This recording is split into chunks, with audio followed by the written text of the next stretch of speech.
Pag-imsi nga sa kaman niya. May buntag sa tanan. Labi na sa ato ang mga awardees.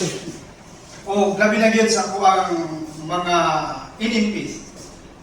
Kim, very consistent. Dugay na kayo sa team na po. Huwag ini siya tagak-tagak sa iyahan. Every quarter na agin siya. Then, ako po i-congratulate si CJ. Second appearance na niya karon. I hope na makontinue pag ini siya. CJ, naka 14 units ka this quarter. Then, also to my rookie, congratulations, James.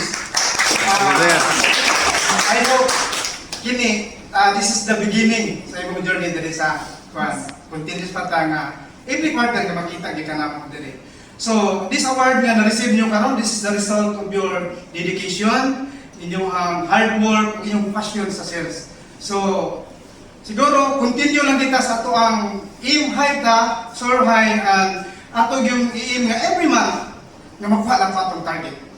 So, congratulations everyone, and ako pong pasalamatan dahil ang ato ang mga boss, labi na si Sir Charles nga grabe yun nga at least kuha na ba ang support sa tuwa. So kung sa angay gipag yun nga tabangan ang inipis siya ang labit siya.